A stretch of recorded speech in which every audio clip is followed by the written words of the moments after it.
دیکھ رہے ہیں سٹی انڈیا نیوز چینل حق کی آواز۔ السلام علیکم ورحمۃ اللہ وبرکاتہ۔ الحمد للہ رب العالمین وبہ نستعین، اشہد ان لا الہ الا اللہ وحدہ لا شریک لہ واشہد ان محمدا عبدہ ورسولہ، اما بعد۔ ناظرین، جیسا کہ آپ جانتے ہیں، دل کی دنیا مرکزی موضوع کے تحت ہم دل کے بگاڑ کے موضوعات کو جاننے کی کوشش کریں گے۔ دل کے بگاڑ کے سب سے پہلے موضوع غفلت میں آپ تمام کا میں استقبال کرتا ہوں۔ ناظرین، یہ بات جاننا ضروری ہے کہ غفلت کہتے کس کو ہیں۔ میں اور آپ جب تک غفلت کو جانیں گے نہیں تو اس سے بچنے کی ہماری ہر ممکن کوشش رائیگاں ہو جائیں گی۔ غفلت کو اگر لغوی طور پر آپ جاننا چاہیں تو اہل لغت نے غفلت کا معنی پیش کرتے ہوئے کہا کہ سستی کی وجہ سے کسی کام کو ترک کر دینا یا کسی کام سے صرف اور صرف سستی کی بنا پر منہ موڑ لینا، وہ کام نہ کرنا، یہ لغوی طور پر غفلت کہلاتی ہے۔ اس کے بعد اگر آپ اصطلاحی تعریف دیکھنا چاہیں، شرعیت میں شرعی تعریف کیا غفلت کی علماء کرام بیان کرتے ہیں، تو شرعی تعریف یہ ہے کہ اس چیز کے احساس و شعور کا مفقود ہو جانا جو احساس و شعور کی مستحق ہو، یعنی کوئی ایسی چیز جس پر توجہ دینی چاہیے، جس کا اہتمام کرنا چاہیے، ایسی چیزوں سے غافل ہو جانا، ایسی چیزوں کو چھوڑ دینا، وہ چیز جو توجہ کی مستحق ہے اس کو توجہ نہ دینا، یہ غفلت کہلاتا ہے۔ تو ہم نے دیکھا کہ غفلت لغت میں اس کے کیا معنی ہیں اور اصطلاح میں اس کے کیا معنی ہیں۔ اس کے بعد میں اور آپ غفلت کی اقسام کی طرف بڑھتے ہیں کہ غفلت کتنے قسموں کی ہوتی ہے۔ علماء کرام نے بتایا کہ غفلت دو قسم کی ہوتی ہے، ایک ہے محمود غفلت اور ایک ہے مذموم غفلت۔ آپ شاید پریشان ہوں گے کہ محمود غفلت کیا ہے، یعنی کہ ایسی غفلت جس کی تعریف کی گئی ہے۔ اللہ تبارک و تعالی قرآن مجید میں فرماتا ہے ان الذین یرمون المحصنات الغافلات، یعنی کہ وہ لوگ جو پاک دامن عورتوں پر تہمتیں لگاتے ہیں، ایسی عورتیں جو گناہ سے غافل ہیں۔ الغافلات کا لفظ اللہ تبارک و تعالی نے استعمال کیا، یعنی کہ یہ کیسی غفلت ہے جو محمود غفلت ہے؟ اللہ تبارک و تعالی کی ناپسندیدہ چیزوں سے غافل رہنا، یہ ایسی غفلت ہے جو اللہ تبارک و تعالی نے اس کی تعریف بیان کی ہے۔ اس کے بعد مذموم غفلت، وہ غفلت جس کی اللہ تبارک و تعالی نے مذمت کی ہے، ڈانٹا ہے۔ اللہ تبارک و تعالی نے فرمایا قرآن مجید میں وَلَا تَكُن مِّنَ الْغَافِلِينَ، اور تم غافل لوگوں میں سے مت ہو جاؤ۔ اللہ کی یاد سے، اس کی اطاعت سے، آخرت سے اور جزا و سزا سے غافل رہنا، یہ وہ غفلتیں ہیں جس کے تعلق سے اللہ تبارک و تعالی نے فرمایا وَلَا تَكُن مِّنَ الْغَافِلِينَ، اور تم غافل رہنے والے لوگوں میں سے مت ہو جاؤ۔ تو ناظرین، بنیادی طور پر غفلت کی دو اقسام میں نے اور آپ نے دیکھی۔ ایک ہے وہ غفلت جس کی تعریف اللہ تبارک و تعالی نے بیان کی، اور ایک ہے وہ غفلت جس کی مذمت اللہ تبارک و تعالی نے بیان کی۔ تو مجھے اور آپ کو چاہیے کہ ان کاموں سے غافل رہیں جو اللہ کی ناپسندیدگی کے کام ہیں، اللہ کی معصیت کے کام ہیں، اور ان کاموں سے غافل نہ رہیں جن کو توجہ دینے کا استحقاق وہ رکھتے ہیں۔ نہ اللہ سے غافل رہیں، نہ آخرت سے غافل رہیں، نہ موت سے غافل رہیں، اور نہ حشر کے میدان سے غافل رہیں۔ اس کے بعد میں اور آپ جب آگے بڑھتے ہیں کہ مذموم جو غفلت ہے اس کی کیا اقسام ہیں۔ بنیادی طور پر میں نے اور آپ نے غفلت کی اقسام دیکھی، ایک ہے محمود اور ایک ہے مذموم، لیکن مذموم غفلت کی بھی تقسیم علماء کرام نے بیان کی۔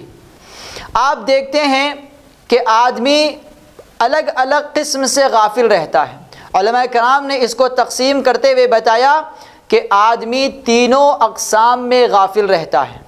غفلت کی ایک قسم ہے عارضہ، جو بس کچھ وقت کے لیے رہتی ہے، بھئی دیکھو اس کو کچھ کرنا ہے، جو کچھ وقت کے لیے رہتی ہے، اور کچھ ایسی غفلتیں ہیں جو متکررہ ہوتی ہیں، یعنی کہ بار بار دہرائی جاتی ہیں، اور ایک ہے غفلت تامہ، یعنی کہ مکمل طور پر آدمی غافل رہتا ہے۔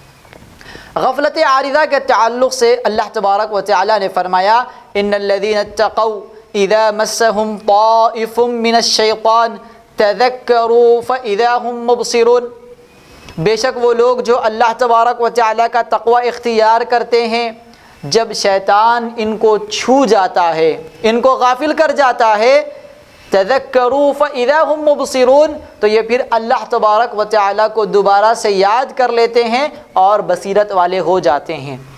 یہ ہے غفلت عارضہ۔ کبھی کبھار شیطان کی جال میں پھنسے، گناہ کیا، پھر اللہ تبارک و تعالی کو یاد کر کے غفلت سے توبہ کر لی، اور پھر اللہ تبارک و تعالی کو یاد کر کے توبہ کر لی، یہ غفلت عارضہ۔ یہ ایک قسم ہے غفلت مذموم کی۔ اس طرح کی غفلت بھی اللہ تبارک و تعالی نے منع فرمائی ہے۔ اور دوسری قسم ہے متکررہ۔ اللہ کے رسول صلی اللہ علیہ وسلم نے بتایا کل بنی آدم خطاء وخیر الخطائین التوابون، کہ آدم کی تمام قسم کی اولاد، آدم کے تمام بیٹے، آدم کے تمام بیٹیاں خطاؤن، خطا کار ہیں، غلطی کرنے والے ہیں، تو ان سے غلطیاں ہوتی رہتی ہیں۔ اللہ کے نبی صلی اللہ علیہ وسلم نے خطاؤن کا لفظ استعمال کیا، یہ اس میں مبالغہ ہے کہ بہت غلطیاں کرنے والے، یعنی کہ ساری کی ساری انسانیت کی سرشت میں، ان کی فطرتوں میں یہ بات رکھ دی گئی ہے کہ یہ بار بار غلطی کرتے رہتے ہیں۔ یہ انسانوں کی ایک فطرت ہے کہ وہ غلطی کو دہراتے رہتے ہیں، اور اسی طرح سے مومن بندے کا بھی حال ہے کہ وہ بار بار غفلت کا شکار ہوتا رہتا ہے۔ کلو بنی آدم خطاؤن کے تحت کبھی غفلت کا شکار ہوتا ہے، پھر کبھی بیدار مغز ہو جاتا ہے، اللہ تبارک و تعالی کو یاد کر لیتا ہے۔ اس کے بعد ایک اور قسم بتائی گئی کہ غفلت تامہ، یعنی کہ مکمل طور پر آدمی اللہ سے غافل ہو جائے، آخرت سے غافل ہو جائے، موت سے غافل ہو جائے۔ اللہ تبارک و تعالی نے فرمایا والذین کفروا یتمتعون ویأکلون کما یأکل الانعام انہم لفی سکرتہم یعمہون، بے شک کافر لوگوں کی مثال، کافر لوگ یعنی وہ لوگ جنہوں نے اللہ تبارک و تعالی کا انکار کیا، وہ لوگ کھاتے ہیں اس طرح سے جس طرح سے چوپائے، بہائم اور جانور اور دوسرے حیوانات کھاتے ہیں۔ یہ انکار کرنے والے بھی بس کھاتے ہیں، زندگی گزارتے ہیں۔ انہم لفی سکرتہم یعمہون، بس وہ اپنے نشے میں مست ہیں، اپنے نشے میں گھومتے پھرتے رہتے ہیں، ان کو اللہ تبارک و تعالی کی یاد نہیں آتی، یہ آخرت کے دن سے غافل رہتے ہیں، توبہ سے غافل رہتے ہیں۔ وہ امور جو انسان کو ہمیشہ عمل کرنے ہیں، ان تمام واجبات سے کلی طور پر غافل رہتے ہیں۔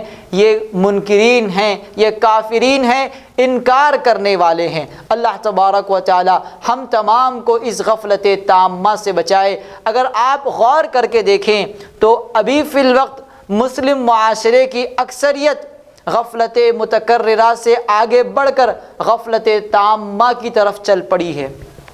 ان کو نہ نمازوں کی فکر ہے، ان کو نہ اللہ کی یاد آتی ہے، نہ آخرت کا ان کے پاس کوئی تصور پایا جاتا ہے، نہ ان کو موت کا کوئی خدشہ لگا رہتا ہے۔ بس کھا رہے ہیں، زندگی گزار رہے ہیں، اور کب مر جانا ہے، کب جواب دہی دینا ہے، اس قسم کا کوئی احساس ان کو نہیں ہے۔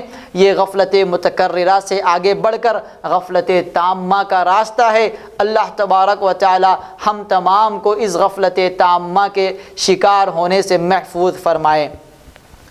ناظرین، اس کے بعد آپ دیکھیے کہ جو غفلت ہے اتنی مذموم چیز ہے، تو یہ کن ذرائع سے مجھ تک اور آپ تک پہنچتی ہے؟ وہ کون سے اسباب ہیں جن کے ذریعے سے آدمی غفلت کا شکار ہو جاتا ہے؟ ناظرین، یہ بات ضروری طور پر جان لینے کی ہے کہ جب تک آدمی گناہ کرتا رہتا ہے اور اس کے گناہ کا شعور اس کے ذہن سے غائب ہو جاتا ہے تو پھر آدمی غفلت تامہ کا شکار ہو جاتا ہے۔ یعنی اس کا مطلب یہ ہے کہ آدمی گناہ تو کرے لیکن اگر توبہ کر لے تو پھر وہ بنی آدم کی اس قسم میں داخل ہو جائے گا جس کے تعلق سے اللہ کے نبی صلی اللہ علیہ وسلم نے بتایا کہ خیر الخطائین التوابون، کہ گناہ تو کر لے لیکن گناہ کے بعد توبہ کر لے تو پھر خیر الخطائین، گناہ کرنے والوں میں، غلطی کرنے والوں میں سب سے بہتر غلطی کرنے والا۔ لیکن حالت یہ ہو جائے کہ گناہ تو کر رہا ہے لیکن توبہ کا کوئی خیال دل میں نہیں ہے، حتیٰ کہ گناہ کا شعور بھی نہیں ہے۔ میں نے شراب پی یا کسی نے کچھ اور گناہ کیا لیکن اس کو شراب پینا گناہ ہے اس بات کا شعور نہ ہو، سگریٹ پینا گناہ ہے اس بات کا شعور نہ ہو، کوئی اور حرام چیز کر لے جائے لیکن اس بات کا شعور نہ ہو کہ وہ گناہ ہے، تو پھر ایسے گناہ اور گناہ کا شعور ختم ہو جانا یہ آدمی کو غفلت تامہ کی طرف لے جاتا ہے۔ اس کے بعد آپ دیکھیے کہ خواہشات نفس کی پیروی، جب بندہ اللہ تبارک و تعالیٰ کے احکامات کو چھوڑ کر، اس کے منہیات کو چھوڑ کر اپنے نفس کی خواہش کی پیروی کرنے لگ جائے، اللہ تبارک و تعالیٰ نے بڑے ڈانٹنے والے انداز میں خطاب کرتے ہوئے کہا، کیا تم نے نہیں دیکھا اس آدمی کو جس نے اپنے نفس کو اپنا خدا بنا لیا؟ افرأیت من اتخذ الہہ ہوا، کیا آپ نے اس شخص کو نہیں دیکھا جس نے اپنا خدا اپنے نفس کو بنا لیا؟ یعنی کہ نفس جو چاہتا ہے، نفس جو حکم دیتا ہے وہ کرے، نفس جس چیز سے روکتا ہے اس سے رک جائے، اللہ تبارک و تعالیٰ کے احکامات پامال ہوتے ہیں ہو جائے، اللہ تبارک و تعالیٰ کی حدود کی حرمت پامال ہوتی ہے ہو جائے، لیکن میں وہ کروں گا جو میرا دل چاہتا ہے، میں وہ کروں گا جو میرا نفس چاہتا ہے۔ تو اس قسم کے اعمال، نفس کی پیروی آدمی کو غافل کر دیتی ہے اللہ تبارک و تعالیٰ سے۔ اور دوسرا سبب بتاتے ہوئے کہا گیا کہ آدمی کھیل تماشے میں مصروف ہو جائے، اللہ تبارک و تعالیٰ کی یاد نہیں، مسجد سے تعلق نہیں، قرآن کی تلاوت سے کسی قسم کا جوڑ نہیں، اچھے اخلاق کا کوئی تصور زندگی میں نہیں، بس کھیل تماشے، یہاں آئے وہاں چلے گئے، یہ کھیل لیا وہ کود گئے۔ کھیل کود میں، اگر کھیل تماشے میں صرف زندگی بسر کرتے رہیں تو پھر آدمی غافل ہو جائے گا، آخرت کا تصور اس کے ذہن سے چلا جائے گا۔ اور پھر ایک اور سبب بتاتے ہوئے کہا کہ غافلوں کی صحبت، ایسے لوگ جو اللہ تبارک و تعالیٰ کو یاد نہیں کرتے، اللہ کا ذکر نہیں کرتے، نمازوں کی پابندی نہیں کرتے، ایسوں کی صحبت اختیار کرنے سے بھی آدمی غافل ہو جاتا ہے۔ اللہ کے نبی صلی اللہ علیہ وسلم نے بتایا کہ المرء علی دین قلیلہ، کہ آدمی اپنے دوست کے دین پر ہوتا ہے، جیسے دوست رہے گا ویسے آدمی کا دین رہے گا۔ غافلوں کی صحبت اختیار کرتا ہے تو پھر یہ بھی غفلت کا شکار ہوگا، نیکوکاروں کی صحبت میں رہتا ہے تو یہ بھی نیکی پر چلنے والا آدمی ہوگا۔ اللہ تبارک و تعالیٰ نے سورہ کہف میں ارشاد فرمایا کہ غافلوں کی صحبت مت اختیار کرو، اس لیے کہ ان کا معاملہ حد سے بڑا ہوا ہے۔ وَلَا تَكُن مِّنَ الْغَافِلِينَ، اللہ تبارک و تعالیٰ نے غافلوں کے زمرے میں شمار ہونے سے بھی منع فرمایا ہے۔ ایک اور سبب آسائش طلبی، کہ آدمی ہر قسم کی آسانیوں کو چاہے، وہ کسی قسم کا کام کرنا نہ چاہے، ہمیشہ آسانیاں، آسائشیں اگر چاہتا ہے تو پھر آدمی اللہ تبارک و تعالیٰ سے غافل ہو جاتا ہے۔ وہ چاہتا ہے کہ وہ کام نہ کرے، بغیر محنت کے اسے پیسے مل جائیں، بغیر محنت کے اسے گھر مل جائے، ہر قسم کی محنت سے وہ کاہل ہو جائے، تو پھر ایسا آدمی اللہ سے غفلت کا شکار ہو جاتا ہے۔ کیونکہ آدمی کو جب آزمایا جاتا ہے، محنت اس سے کرائی جاتی ہے تو پھر اسے اللہ یاد آتا ہے، ورنہ اکثر طور پر وہ لوگ جو اہل ثروت ہیں، وہ لوگ جو مکمل آسانیوں میں ہیں، وہ اللہ سے عام طور پر غافل رہتے ہیں۔ اللہ تبارک و تعالی ہمیں اور آپ کو اس سے بچنے کی توفیق عطا فرمائے۔ ایک اور سبب جس سے آدمی غفلت کی طرف بڑھتا چلا جاتا ہے وہ ہے مباحات کی کثرت۔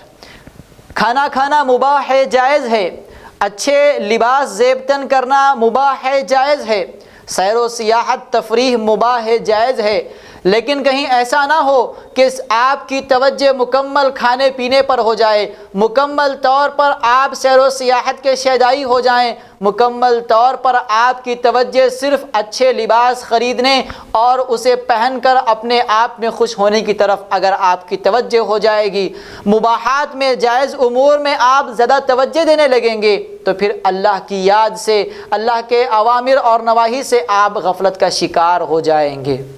اس کے بعد دو اور بھی اسباب بیان کیے گئے۔ راحت بدن کی تلاش، کہ آدمی جب تک محنت کش نہ ہو، اپنے آپ کو ذرا سی محنت کرنے کے لیے تیار نہ کرے، تو پھر آدمی آسائش طلبی، جیسا کہ ہم نے ابھی کچھ دیر پہلے بیان کیا، آسانیاں اگر چاہتا رہے گا تو پھر اللہ کے ذکر سے، اللہ کی یاد سے وہ بندہ غافل ہو جائے گا۔ آخری سبب بیان کرتے ہوئے علماء کرام نے کہا کہ دنیاوی لذات کی حرص، بہت ساری چیزیں ہیں دنیا میں جو آدمی کے لیے لذت بنی ہوئی ہیں۔ آدمی چاہتا ہے اچھا انتخاب کرے کھیلنے کا، اچھا انتخاب کرے کسی سیر و سیاحت کے لیے، اچھی لڑکیوں کا انتخاب کرے، بہت ساری ایسی چیزیں ہیں جو دنیاوی ظاہری زیب و زینت میں آتی ہیں، اور آدمی بس اسی کا شیدائی ہو جاتا ہے، اسی کی طرف لپک پڑتا ہے، اسی کی طرف جانے کو جی اس کا چاہتا ہے۔ تو پھر دنیاوی لذات کی اگر حرص آدمی کے دل میں بیٹھ جائے تو پھر آدمی غفلت کا شکار ہو جاتا ہے۔ ناظرین، اس کے بعد دیکھیے، یہ بہت اہم موضوع ہے، موضوع کا بھائی اس کو کرنا ہے، دیکھو ناظرین، اب ایک بہت اہم موڑ ہے کہ غفلت میری اور آپ کی اگرچہ بعض دفعے محمود ہوتی ہے، مذموم ہوتی ہے، غفلت کی اقسام بھی ہم نے دیکھی ہیں اور غفلت کے کیا اسباب ہیں وہ بھی میں نے اور آپ نے دیکھے ہیں، لیکن ایک اہم موڑ یہ ہے کہ وہ کون سے امور ہیں، وہ کون سے ایسے کام ہیں جو اہم ہیں لیکن میں اور آپ اس سے غافل ہیں، بلکہ مسلمان کی اکثریت اس سے غافل ہے۔ اگر آپ غور کریں تو مسلمانوں کی اکثریت کو آپ دیکھیں کہ مسلمان دین سیکھنے سے غافل ہیں۔ اللہ تبارک و تعالی نے علم حاصل کرنے کی ترغیب دلائی، جب پہلی وحی نازل کی گئی تو اس کے کلمات اقرا سے شروع ہوئے کہ تم پڑھو، اور پھر اللہ تبارک و تعالی نے بہت سارے جگہوں پر قرآن مجید میں فرمایا کہ فَعْلَمْ أَنَّهُ لَا إِلَهَ إِلَّا اللَّهُ، کہ تم جان لو، علم حاصل کرو اس بات کا کہ اللہ کے علاوہ کوئی اور عبادت کے لائق نہیں۔ لیکن میں اور آپ دیکھیں کہ کتنے ایسے لوگ ہیں جو دینی علم حاصل کرنے کے لیے توجہ دیتے ہیں، دینی علم سیکھنے سے میری اور آپ کی غفلت بڑھتی چلی جا رہی۔ یہ ایسا معاملہ ہے جو دین سیکھنے کا اس کے جانب توجہ دینی چاہیے، لیکن اس کی طرف میری اور آپ کی توجہ نہیں ہے، ہم اس سے غافل ہیں۔ نیت سے غفلت، نیت، میں اور آپ نماز ادا کرتے ہیں، میں اور آپ صدقات و عطیات ادا کرتے ہیں، حج ادا کرتے ہیں، لیکن یہ تمام قسم کی عبادتیں کس کے لیے ادا کی جا رہی ہیں؟ اللہ لا الہ الا اللہ وحدہ لا شریک کے لیے ادا کی جا رہی ہیں، جو صمد ہے، بے نیاز ہے، اس کے لیے ادا کی جا رہی ہیں، یا پھر لوگوں کو دکھانے کے لیے ادا کی جا رہی ہیں؟ حج تو کیا جا رہا ہے لیکن کہیں پیسوں کا رعب دکھانے کے لیے تو نہیں کیا جا رہا، اللہ کی عبادت کے لیے کیا جا رہا ہے یا کسی اور مقصد کے تحت کیا جا رہا ہے، اس کی جانب توجہ دینے کی ضرورت ہے۔ امام سفیان ابن عیینہ رحمۃ اللہ علیہ کی جانب ایک قول منسوب کیا جاتا ہے، بڑا بہترین قول ہے۔ امام سفیان ثوری رحمۃ اللہ علیہ، بھائی امام سفیان ابن عیینہ کرنا ہے، دیکھو ثوری نکالنا ہے۔ امام سفیان ابن عیینہ رحمۃ اللہ علیہ نے کہا کہ میں نے اپنی زندگی میں سب سے زیادہ اگر کسی چیز کا علاج کیا کسی چیز کے بارے میں یا کسی چیز کے معاملے میں مجھے تکلیف ہوئی تو وہ نیت کا معاملہ ہے، یعنی کہ نیت یہ ایسا مسئلہ ہے کہ کبھی اللہ کی خاطر ہوتی ہے تو پھر کبھی لوگوں کے لیے بن جاتی ہے، تو اس میں بار بار آدمی کو محاسبہ کرنا پڑتا ہے کہ وہ اپنی نیت کو اللہ وحدہ لا شریک کے لیے اخلاص کے ساتھ میں کرنے کی کوشش کرے، اللہ کی خاطر ہر کام کو کرنے کی کوشش کرے۔ شیطان اپنے چنگل میں، اپنے جھانسے میں لوگوں کو شکار کرنے کی کوشش کرتا ہے، لیکن اس سے بچنا چاہیے اور ہمیشہ ہر کام کو صرف اور صرف اللہ کی خاطر کرنا چاہیے۔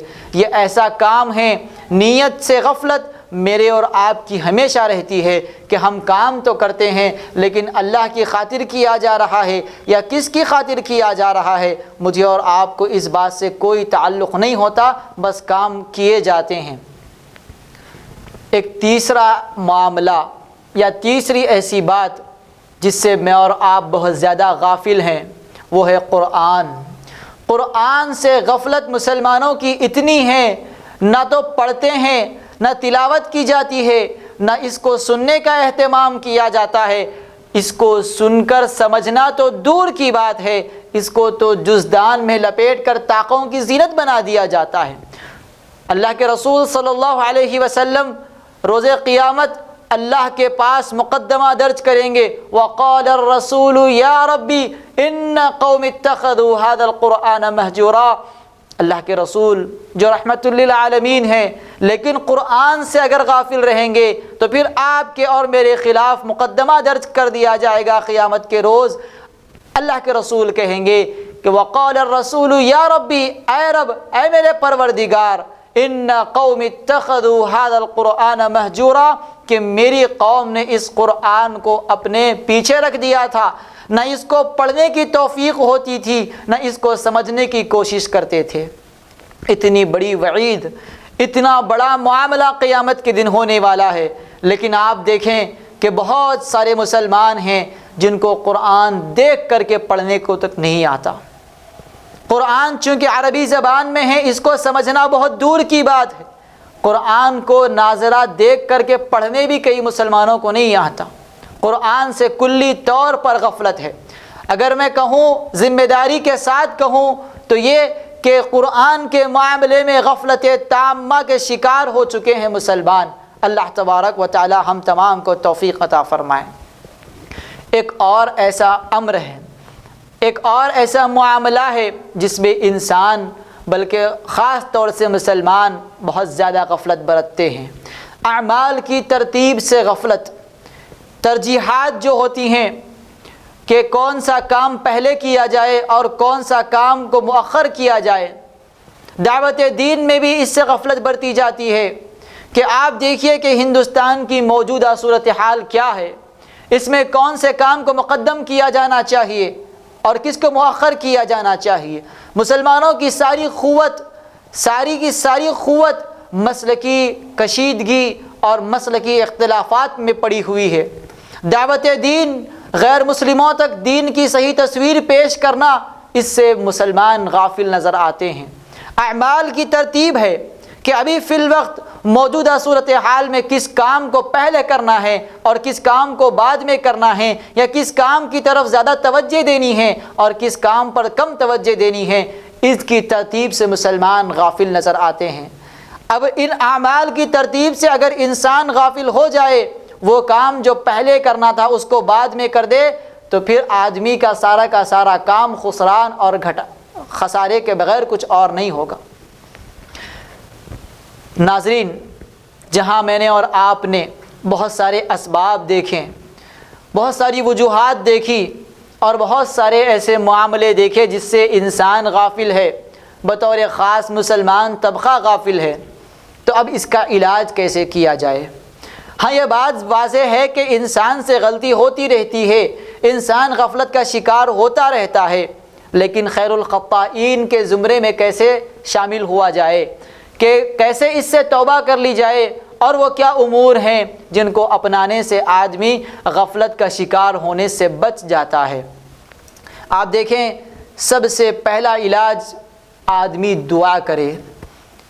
آدمی کو اگر اللہ تبارک و تعالیٰ توفیق نہ دے تو پھر آدمی کیا معاملہ، حتیٰ کہ پتا بھی اپنی مرضی سے اڑ نہیں سکتا اور نہ ہل سکتا ہے، ہوا بھی اپنی مرضی سے چل نہیں سکتی۔ آدمی اگر چاہے کہ غفلت سے بچے تو وہ اپنی چاہنے سے غفلت سے نہیں بچ سکتا۔ دعا کرنا چاہیے۔ اللہ کے رسول صلی اللہ علیہ وسلم نے دعا سکھلائی ہے، بہت ساری دعائیں ہیں، بطور خاص جو وضو کے بعد کی دعا ہے، اللہم اجعلنی من التوابین واجعلنی من المتطہرین، کہ اے اللہ مجھے توبہ کرنے والوں میں سے بنا اور مجھے پاک باز لوگوں میں سے بنا۔ اس قسم کی دعاؤں کے ترجمے کو جاننا چاہیے، اور دعائیں اگر آپ کر بھی رہے ہیں، وہ دعائیں جو قرآن نے ہم کو بتائی ہیں، وہ دعائیں جو اللہ کے رسول صلی اللہ علیہ وسلم نے ہم کو سکھائی ہیں، ان کا ترجمہ جاننے کی کوشش کریں اور اللہ سے مانگیں، اس طریقے سے مانگیں جو اللہ تبارک و تعالیٰ نے مانگنے کا طریقہ ہم کو سکھایا، لیکن سمجھ کر مانگے۔ بغیر سمجھے دعاؤں کا ورد کر دینا دعا نہیں کہلاتا، بغیر سمجھے دعاؤں کا ورد کر دینا دعا نہیں کہلاتا۔ اس بات کو ذہن نشین کر لینا ہے کہ آپ جب تک دعا کو بطور خاص اگر عربی میں کرنا چاہ رہے ہیں، جب تک آپ سمجھ کر دعا نہیں کریں گے تو پھر آپ کی دعا دعا نہیں کہلائے گی، بس وہ معمولی سا ذکر کہلائے گا۔ دعا ہو تو مکمل بیدار مغزی کے ساتھ ہو، ذہن کی حاضری کے ساتھ ہو کہ آپ اللہ سے کس چیز کا سوال کر رہے ہیں وہ آپ کو معلوم ہونا چاہیے۔ اللہم اجعلنی من التوابین واجعلنی من المتطہرین، اے اللہ مجھے توبہ کرنے والوں میں سے بنا، اے اللہ مجھے پاک باز لوگوں میں سے بنا۔ اللہم لا تؤاخذنا ان نسینا او اخطأنا، اے اللہ ہمارا مؤاخذہ نہ کر اگر ہم بھول جائیں، ہم غلطی کر جائیں۔ یہ دعائیں وہ دعائیں ہیں جو میں اور آپ روز نماز کے بعد، وضو کے بعد دہراتے ہیں، لیکن اس سے غافل ہیں۔ ان کو جاننے کی ضرورت ہے اور حاضر ذہن کی حاضری کے ساتھ میں دعا کرنے کی ضرورت ہے۔ میں اور آپ اگر ذہن کو حاضر رکھ کر اللہ تبارک و تعالیٰ سے کوئی چیز مانگیں گے تو پھر اللہ تبارک و تعالیٰ اس چیز کو عطا کرے گا۔ اللہ کے رسول صلی اللہ علیہ وسلم نے غفلت سے پناہ چاہنے کے بھی راستے بتائے ہیں، اور ان راستوں کو اختیار کرنا چاہیے، دعا کرنا چاہیے۔ اس کے بعد اگر آپ دیکھیں کہ غفلت سے آدمی کیسے بچ سکتا ہے تو کائنات میں غور و فکر ہے۔ اللہ تبارک و تعالیٰ نے اس بات کی طرف دعوت دی کہ دیکھو اونٹ کی طرف کیسے ہم نے اونٹ کو پیدا کیا، دیکھو پہاڑ کی طرف کیسے ہم نے اس کو زمین میں راسخ کر دیا، دیکھو آسمانوں کی طرف کہ کیسے ہم نے آسمان بغیر ستون کے بلند کر دیے۔ یہ اللہ کی وحدانیت کی دلائل ہیں۔ حتیٰ کہ عربی شاعر نے کہا کہ وَفِي كُلِّ شَيْءٍ آیَةٌ تَدُلُّ عَلَىٰ أَنَّهُ وَاحِدٌ، کہ ہر چیز میں اگر آدمی غور و فکر کرنے لگ جائے تو اس کو اللہ کے ایک الہ ہونے کی دلیل مل جائے۔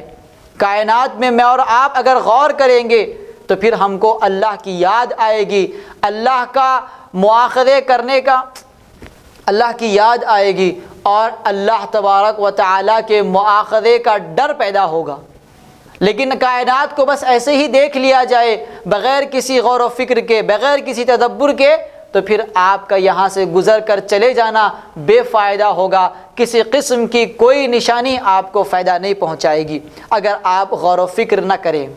اس کے بعد ہے کہ اللہ تبارک و تعالیٰ کا ذکر کیا جائے۔ ذکر کرتے ہی، ذکر کا نام لیتے ہی میرے اور آپ کے ذہن میں تسبیح آ جاتی ہے، اور چند ایسے وظائف آ جاتے ہیں جو ہمارے درمیان میں عام ہیں اور رواج پائے گئے ہیں۔ ذکر کا مطلب یہ نہیں ہے کہ میں سبحان اللہ بس 33 دفعے دہرا دوں، اللہ اکبر 100 دفعے دہرا دوں، یہ ذکر نہیں ہے۔ ذکر کا مطلب ہے یاد، کہ آپ یاد کریں اللہ تبارک و تعالیٰ کو۔ آپ جب کپڑے پہنے، الحمدللہ الذی کسانی ھذا الثوب ورزقنیہ من غیر حول منی ولا قوہ، آپ اللہ کو یاد کریں کہ پاک ہے وہ ذات، ہر قسم کی تعریف ہے اس ذات کے لیے جس نے مجھے یہ کپڑا پہنایا اور مجھے یہ رزق عطا کیا بغیر کسی قوت کے اور بغیر میری زیادہ محنت کے۔ یہ یاد ہے اللہ تبارک و تعالیٰ کی۔ آپ گھر سے نکلتے ہیں، بسم اللہ توکلت علی اللہ، کہ اللہ پر توکل کر کے میں اللہ کے نام سے گھر سے نکلتا ہوں۔ آپ جب گھر میں داخل ہوں، بسم اللہ ولجنا و بسم اللہ خرجنا وعلی اللہ ربنا توکلنا، کہ اللہ کے نام سے ہم نکلے اور اللہ کے نام سے ہم داخل ہوتے ہیں، اور ہمارے رب اسی اللہ پر ہمارا توکل ہے۔ اگر آپ کو اس کا ترجمہ یاد نہیں ہے، آپ کو اللہ کی یاد نہیں آتی ہے، تو پھر وہ ذکر نہیں کہلائے گا۔ ذکر کا مطلب آپ اپنے ذہن میں بٹھائیں کہ چند کلمات کو دہرانا ذکر نہیں کہلائے گا۔ مکمل طور پر ذہن و دماغ کے ساتھ اللہ کو یاد کرنا، یہ اللہ کا ذکر ہے۔ اگر اس ذکر کو آپ لازم پکڑیں گے تو پھر آپ کبھی غفلت کے شکار نہیں ہوں گے۔ یہ ذکر یعنی کہ اللہ کی یاد غفلت کو توڑنے کا آلہ ہے، اور اسی ذکر کے ذریعے سے، اسی یاد کے ذریعے سے غفلت کا علاج کیا جا سکتا ہے۔ اس کے بعد ہے تہجد۔ تہجد یعنی کہ انسان، مسلمان رات کے آخری پہر میں اٹھ کر اللہ تبارک و تعالیٰ کو یاد کرے، اللہ تبارک و تعالیٰ کی خاطر نماز ادا کرے۔ رات کی جو نماز ہوتی ہے، اللہ تبارک و تعالیٰ نے، اللہ کے رسول صلی اللہ علیہ وسلم نے کہلانے لگایا۔ اللہ کے رسول صلی اللہ علیہ وسلم بتاتے ہیں کہ رات کے آخری پہر میں اللہ تبارک و تعالیٰ آسمان دنیا پر نازل ہوتا ہے اور سوال کرتا ہے، ندا لگاتا ہے کہ کون ہے مانگنے والا جو مانگے اور میں اس کو عطا کروں۔ ایک اور علاج یہ ہے تہجد، کہ آدمی رات کے آخری پہر اٹھ کر اللہ تبارک و تعالیٰ کو یاد کرے، اللہ تبارک و تعالیٰ کے حضور نماز ادا کرے۔ اللہ کے نبی صلی اللہ علیہ وسلم نے فرمایا کہ رات کے آخری پہر میں اللہ تبارک و تعالیٰ آسمان دنیا پر نازل ہوتا ہے، آخری آسمان پر نازل ہوتا ہے اور ندا لگاتا ہے کہ کون ہے مانگنے والا، جو مانگے سوال کرے میں اس کو عطا کروں، اس کا جواب دوں۔ لیکن اس وقت سے بہت سارے لوگ غافل رہتے ہیں۔ اللہ تبارک و تعالی ہم تمام کو تہجد کی توفیق عطا فرمائے، کہ تہجد ایک ایسا علاج ہے کہ بندہ اگر یہ ادا کرنے لگ جائے تو پھر کبھی غفلت کا شکار نہ ہو۔ آخری علاج یہ ہے کہ آدمی جنت و جہنم کا ذکر کرتے رہے، یعنی جنت و جہنم کو یاد کرتے رہے، جنت کا تصور اپنے ذہن میں لائے کہ بہت ساری باغات ہیں، بہت ساری نعمتیں ہیں، وہاں ہر وہ چیز ہے جو ہمارا دل چاہتا ہے، اور پھر جہنم کا ذکر کرے، جہنم کا تصور اپنے ذہن میں لائیں کہ یہ ایسی غلیظ استغفر اللہ، جہنم کا ذکر کریں، جہنم کو یاد کریں کہ یہ ایسی خطرناک وادی ہے جہاں آدمی ہمیشہ ہمیش رہے گا، خون کھلایا جائے گا، پیپ پلایا جائے گا، اس طرح سے عذاب دیا جائے گا کہ آدمی برداشت نہیں کر پائے گا، جسم پر کوڑے مارے جائیں گے، پہاڑ توڑے جائیں گے۔ جنت و جہنم کا تصور اپنے ذہن میں آدمی جب لائے گا تو پھر اللہ تبارک و تعالیٰ کو یاد کرے گا اور پھر اچھے کاموں کی طرف توجہ کرے گا اور اچھے کاموں سے غافل رہنے سے بچے گا۔ مختصر طور پر اگر بیان کروں تو غفلت سے بچنے کے لیے، غفلت کے علاج کے لیے 5 ایسے کام ہیں جو مجھے اور آپ کو کرنے ہیں۔ اللہ تبارک و تعالیٰ سے دعا کریں کہ اے اللہ تبارک و تعالیٰ ہمیں غافل لوگوں میں سے نہ بنا۔ اور دوسرا یہ ہے کہ کائنات میں غور و فکر کریں، ہر چیز اللہ تبارک و تعالیٰ کی طرف توجہ دلاتی ہے، کائنات میں غور و فکر کریں۔ تیسری چیز یہ ہے کہ میں اور آپ اللہ کو یاد کرتے رہیں، اللہ کا ذکر کرتے رہیں۔ چوتھی چیز ہے کہ وہ وقت جو اللہ تبارک و تعالیٰ آسمان دنیا پر آتا ہے اور ہمارے سے قریب تر ہو جاتا ہے، تو ایسے وقت میں اللہ کے حضور نماز ادا کریں۔ اور 5واں اور آخری علاج یہ ہے کہ جنت و جہنم کا ذکر کریں، جنت و جہنم کا تصور ذہن و دماغ میں بٹھائیں۔ اللہ تبارک و تعالیٰ سے دعا ہے کہ اللہ تبارک و تعالیٰ ہمیں ان امور سے غافل رہنے سے بچائے جو امور توجہ کے مستحق ہیں، اور ان امور سے غافل رہنے کی توفیق عطا فرمائے جو اللہ تبارک و تعالیٰ کی ناپسندیدگی والے ہیں، اللہ تبارک و تعالیٰ کی معصیت والے ہیں۔